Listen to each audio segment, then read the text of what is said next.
Hi everyone, thank you for joining me for the next video in this series of demonstrations. We've gone through 10 flowers now in a year of flowers from Fleurs, and this is the one we're going to be showing you next, and it's the November Chrysanthemum. So I'm going to be showing you how we've cut this out and exactly how to assemble it. Now of course you can take any of these petals and create your own flowers with these. You've got tons to work with, starting from really large ones down to the smallest, which you can utilise as centres. But think as well of placing all these dies out on your A4 machine and creating the most beautiful stencil. Tons to go with this. So we're going to go straight into it. You can see down here before me, I've actually cut all 5 of my petals. Now I'm going to bring in the iron because I'm going to show you exactly how I've shaped these, because it takes all of the shaping and manipulating out of it, so it's super quick.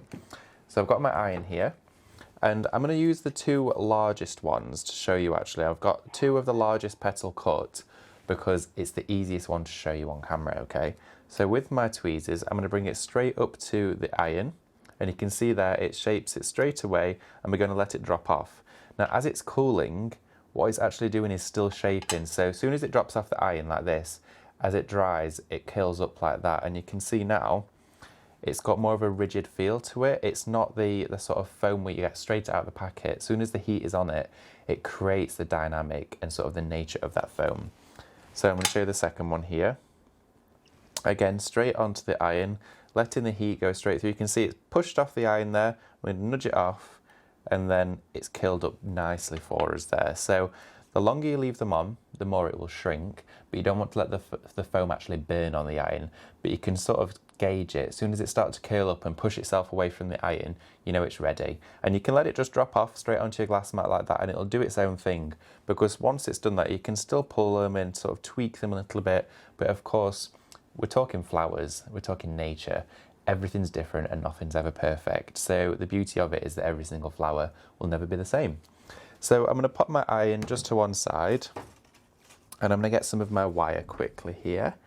So I'm going to chop some of my Fleurs wire, and then I'm just going to curl the end of this one. Okay, so we've got the hook on the edge of here. Now what I'm going to do is start off with the smallest petal first. I'm going to work from the centre. Okay, so we're going to take our wire and push it straight down onto our Fleurs foam mat. Now I'm using the side that I pierce into. Of course, I use my other side for shaping, so I can pierce into this one. I'm going to push it all the way up to the top, and then using my Kit and Caboodle cordless glue gun, tiny bit of hot glue at the top, and then this is going to go straight up into the top of this one here, and that is now the top of our flower. Okay, now I've cut 4 of every single one. So we've got a few to get through, but it's really quick. And once you start going with it, you'll actually start to realise how fast it is to create your flowers. Now, when you're using your hot glue gun, if you do get any glue strings that cause strays or anything like that, you can pull them all off at the end, but I like to sort of pull them away as I'm going, so it reduces that. But if you've made your flowers out of maybe paper or card or something like that, if you have any stray wires of glue anywhere, just waft over with your heat gun and it gets rid of them all instantly. It's really magical to watch. So a little bit of hot glue again, straight up to the top, and you're going to keep going with this and just put them all up to one another. So the iron has done all the work for you in terms of shaping, but actually putting the flowers together really is one by one. And that's why I love this one. So now we're working on to our second size up, okay? And you will notice the difference. So once you've actually cut your dies and you've placed them on the iron, you'll notice the difference in size because it does reduce significantly. So if you wanted to shape them a different way, maybe if you were doing them on paper and you were shaping them with your ball tool, you can do that because then they will stay the same size. So I'm taking my glue gun again, bit of glue underneath. I'm going to pop them all up under here. Okay, and what you can do, because you're using quite a lot, if you wanted to, you could put one up and miss a glue step. Okay, so you're not using as much glue because you're still placing the glue close to the center. If you push that up, it's still going to sandwich it all in there. So I sometimes alternate it so I'm not gluing every single petal. So we're going to work in now to the next size up. So this is the third one in the series of size petals.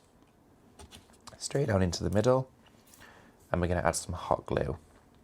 onto the base of this one here. There we go.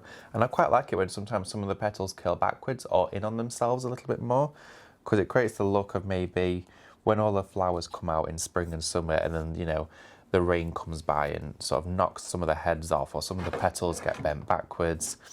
They look more realistic and they sort of lend themselves to the real form of a true flower.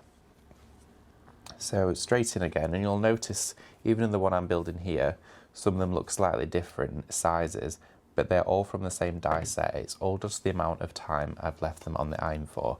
Now if I tilt that to the side, you can start to see the shape that we're creating here. It's starting to fan out as we're going towards the bottom of the flower, because the pressure of all of those buds together is naturally going to press it out. So I'm going to keep adding these ones in. And I chose a really deep dark pink for this one. Now this would look beautiful if I then went around the tips of this with a deep red and sort of added those really deep strong tipped colours to this. But of course if you look up chrysanthemums, the colours of those are so bold and stand out, you can make a beautiful assortment with these.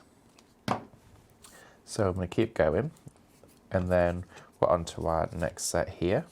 So I'm going to add even more in. And really you can make them as thick and full as you want to. If you wanted some that were maybe just coming into season or just flowering to go in your assortment, then I would stop halfway and then I would continue with the rest of them onto another one. Or you could then start with just maybe 4 or 5 at the top to create a bud.